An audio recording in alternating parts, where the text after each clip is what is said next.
Trev's Hockey Show. I'm the Trev. That's too sweet. Anyway, continuing with retired numbers.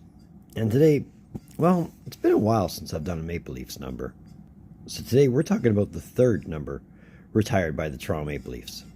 It's worth pointing out this is also one of 17 numbers retired on the same night.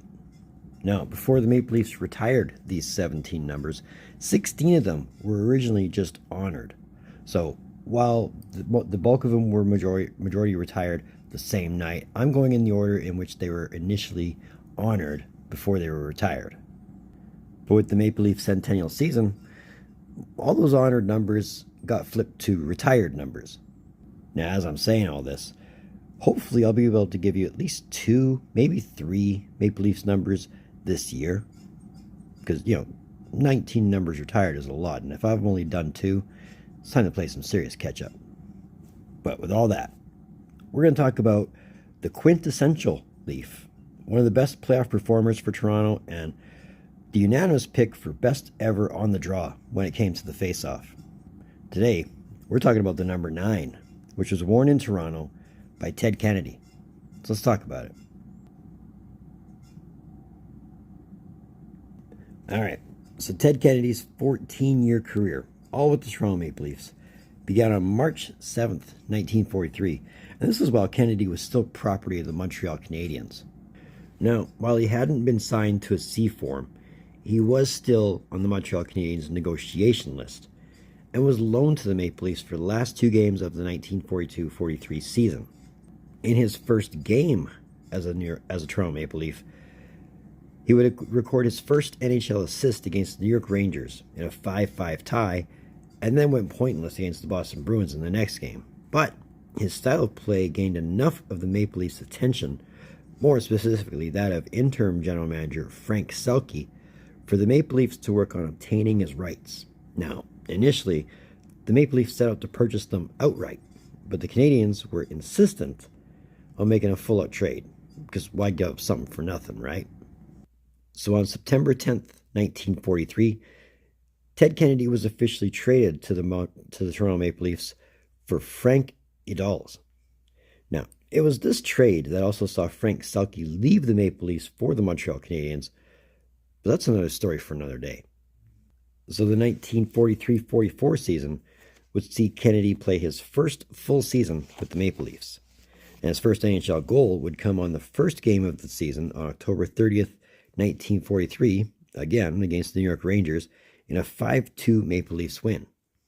All told, in Kennedy's first full season, he would go a point per game in 49 games with the Maple Leafs, helping them advance to the playoffs by finishing third in hockey standings.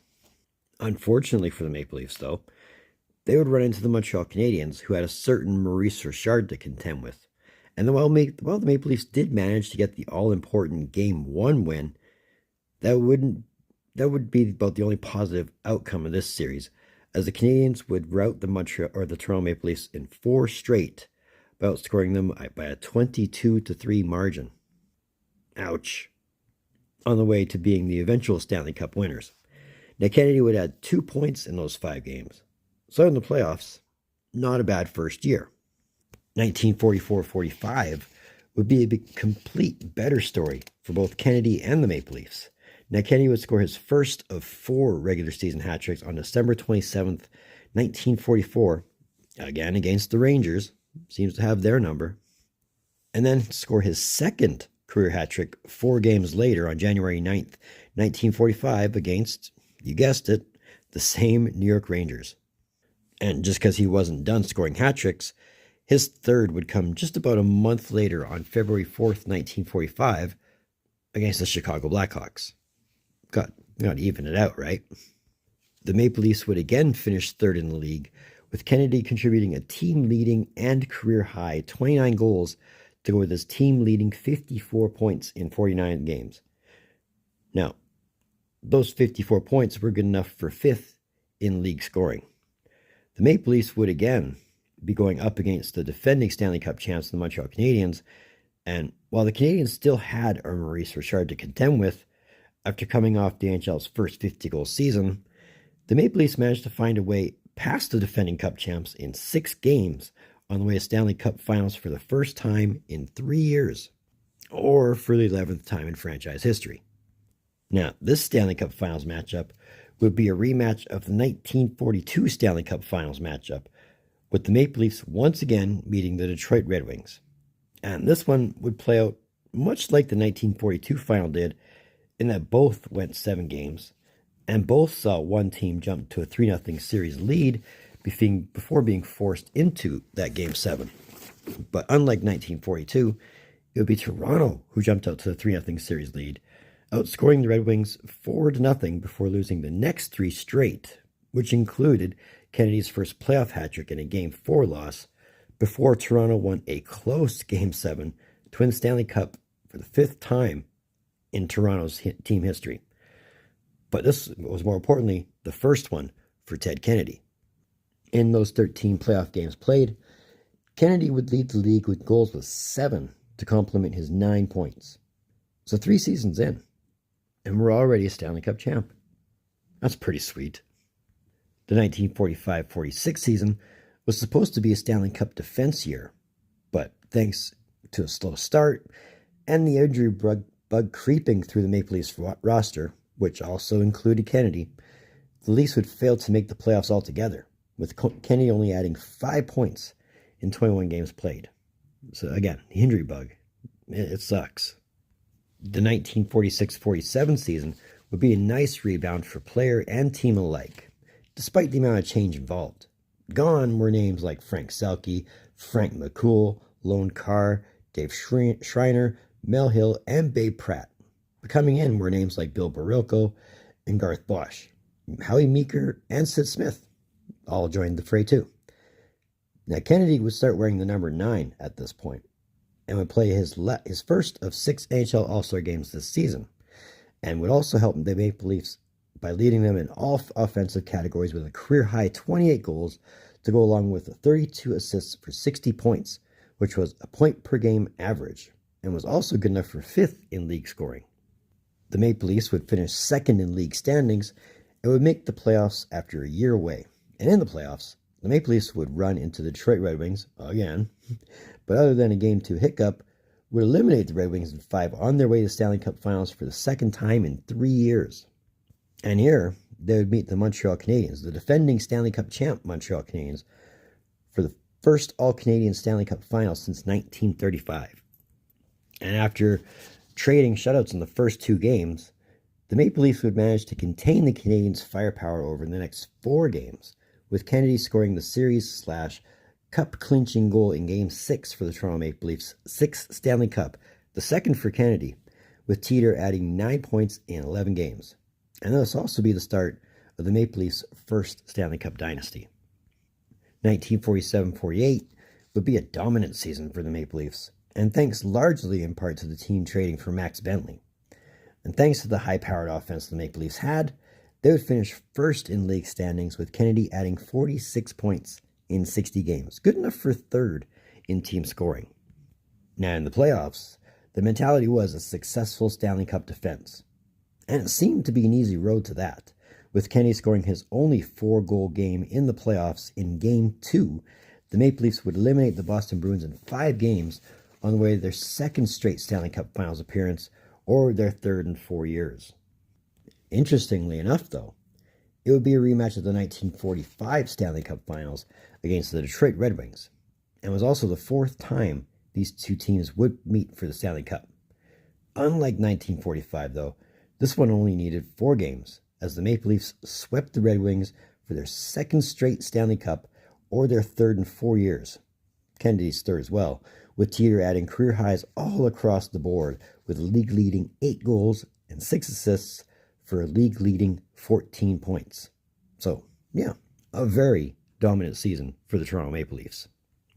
1948-49, well, while the Maple Leafs had their eye on history, they'd struggled to make the playoffs. This season we also see Kennedy miss some time as well, but after coming back in the second half of the season, the Maple Leafs would finish 4th in the league, with Kennedy adding 39 points in 59 games. So still good enough to make the playoffs. In the playoffs, The Maple Leafs, as mentioned, were out to make some history and would make it look easy, taking out the Boston Bruins in 5 games to once again advance to the Stanley Cup Finals. Now in the finals, the Maple Leafs would have a rematch from the previous season, once again, getting the Detroit Red Wings. Second verse, same as the first. The Maple Leafs would once again sweep the Red Wings for the team's 8th Stanley Cup, their 3rd in 3 straight years, or 4th in 5 years, with Teeder helping the Leafs in points with 8, including matching his career high in assists with 6. So history made here is the Maple Leafs became the first team in NHL history to win the Stanley Cup 3 times in a row. So 1949-1950 was hopefully going to be another historic year, as obviously where you go from 3 cups in a row, you go for 4. But much like the last season, getting there wasn't as simple as one would expect. The Maple Leafs have finished 3rd in league standings, with Kennedy contributing 44 points in 53 games. 3rd still got you in the playoffs, though.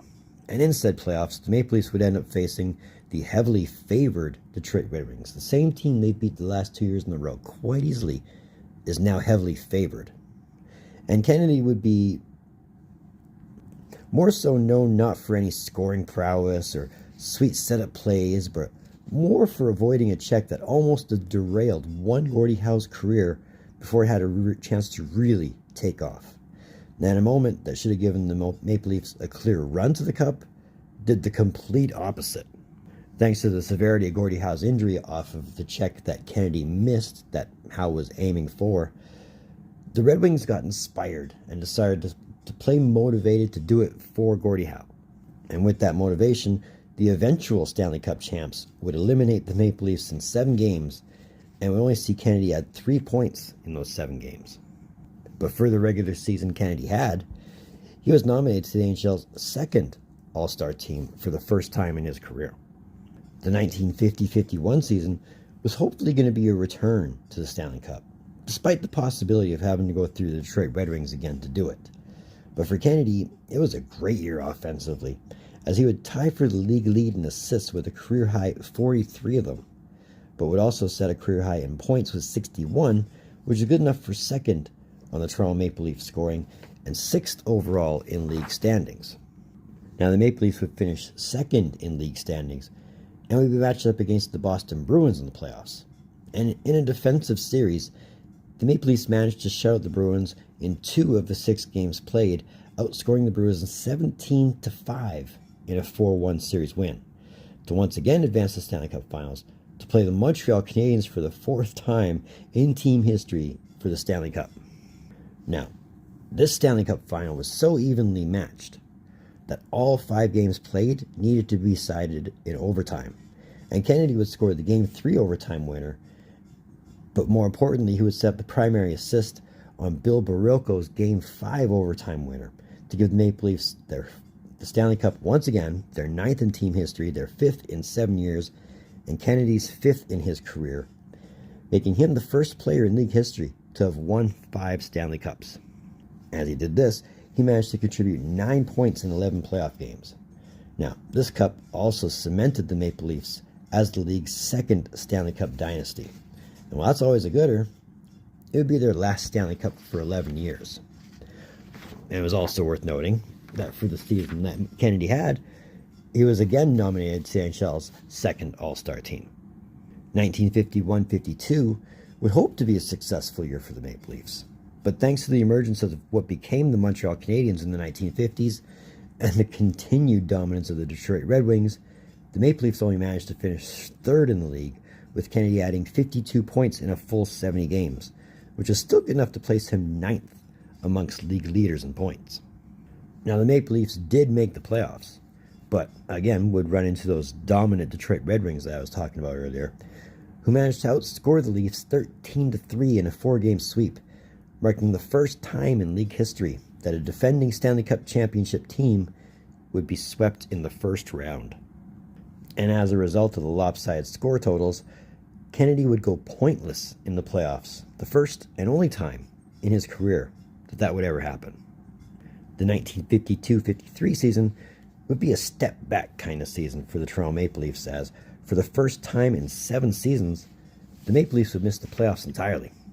Now, granted, they only missed the playoffs by 2 points, but missing the playoffs is still missing the playoffs. But Kennedy would still have a worth talking about season, scoring his last career hat trick on October 12, 1952, against the Detroit Red Wings. And even though Kennedy would only play 43 games, he still finished second in team scoring with 37 points. 1953-54 would see the Maple Leafs bounce back in league standings a lot better compared to the last season, managing to finish third in the league, with Kennedy finishing the season tied for second amongst the Maple Leafs with 38 points in 67 games. This season would also see Kennedy play in his sixth and final NHL All-Star game. Now, in the playoffs, the Maple Leafs would once again meet the Detroit Red Wings and would once again not have great luck against the eventual Stanley Cup champs, losing in 5 games, with Kennedy contributing 2 points. Now, given the regular season he did have, though, Kennedy was nominated to the NHL's second All-Star team for the third and final time in his career. Before the 1954-55 season began, Kennedy had expressed his intentions to retire, saying he felt his production had not reflected what he was used to.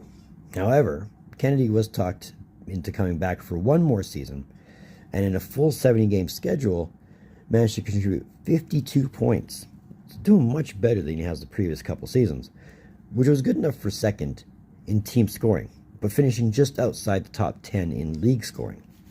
The Maple Leafs did qualify for the playoffs, again drawing against the defending Stanley Cup champs and the Detroit Red Wings, and again being swept by the eventual Stanley Cup champs, being outscored 14-6 in those 4 games.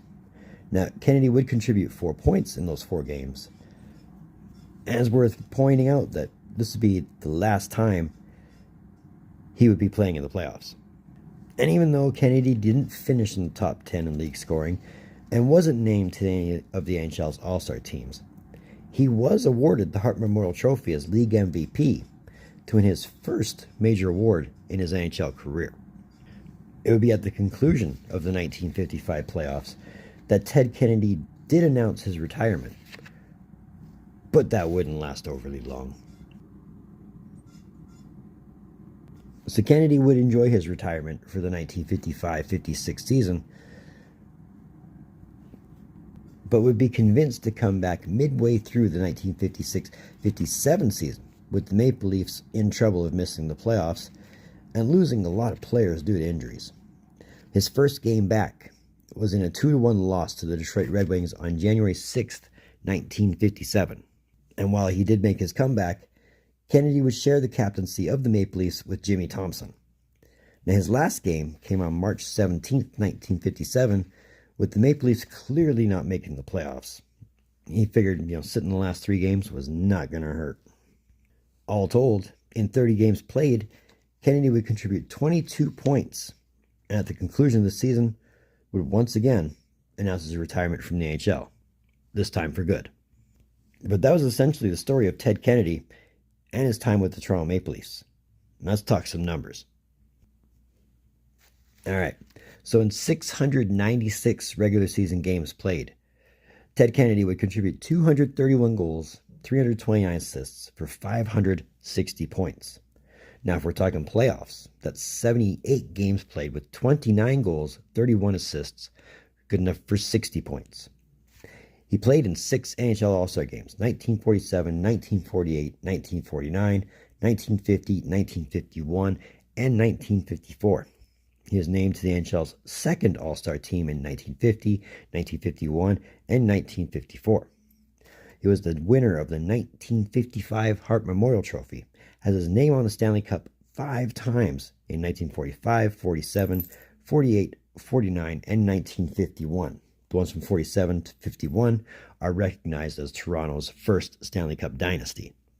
He was elected to the Hockey Hall of Fame in 1966 and had his number honored on October 3rd, 1993, the first Maple Leaf to have their number honored, and it was honored on the same night as Syl Apps had his number retired on, but ultimately had his number retired on October 15th, 2016.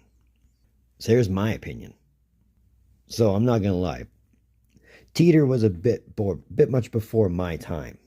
But there's enough media outlets and there's enough old stock footage and whatever else that you can find on Ted Kennedy to actually back up the claim of him being the quintessential Leaf. He wasn't called the quintessential Leaf for nothing.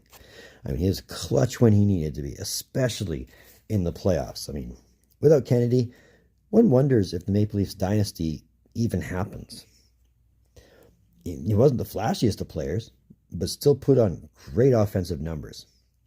I mean, despite how acquiring him might have looked in the beginning, especially from a owner's / general manager standpoint for the Maple Leafs, this turned out to be one of the best moves the Maple Leafs had ever made. I mean, 5 Stanley Cups in 7 years. That should say enough in itself. But throughout the team history, though, probably one of, if not the definitive top 5 Maple Leafs to have ever played in Toronto. I think that's pretty undisputed. But that was the story of the number 9, worn by Ted Kennedy of the Toronto Maple Leafs. Feel free to give me your thoughts. So that's another one of them Trev's hockey shows. I want to thank you for tuning in. Don't think I don't appreciate the gesture, especially if you've made it to this point. If you've made it to this point, congratulations, my friend. You've made it to the end. I mean, the fact that I've held you for over 21 minutes, that's a great feeling in itself. And I mean, I'm glad you're here. You're definitely helping out the watch time. I'm never going to say no, that's a bad thing, because that's a very good thing. But if you've made it to this point, if you're digging what I'm doing, or you just want to say, hey, dude, I'm all for it. Throw me that thumbs up.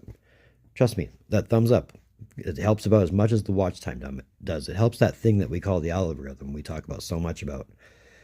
Whatever helps out the channel, especially when it comes to that, that's never a bad thing. Exposure is a great thing, and I'll always appreciate a thumbs up. If you really want to, if you see that red button, that one that says subscribe all over it, if you haven't done so by now, come on, you know you want to. I know you want to. The algorithm knows you want to hit that red button. I mean, we're making the push to 500 by the end of the year, and we're making great progress doing it too. Hopefully we can get there. I mean, for everybody who has come along, thank you very much. I hope you're enjoying the ride. But having your subscription would not hurt at all. If you really want, if you want to go that extra mile, that link in my description below, that'll take you to my Facebook page. Feel free to join that. I'd love to see you over there, like I'm seeing you over here. I mean, the numbers are growing. I'm not hard to find on there. I post quite regularly, whether it's on my own page or whether it's someone else's hockey page or hockey-related threads. I'm not hard to find. So, I mean, if you can find me, I'd love to see you there. So moving forward, as far as retired numbers are concerned, well, this is a retired number 70 that we've covered. We're not even halfway. We won't be halfway for a bit, but I definitely hope to be bringing you as many of these as I can this year and carrying it on to next year. Maybe we'll get ourselves somewhat closer to halfway by then, but till then, in the meantime, and in between time, be looking for me some Trev. Data.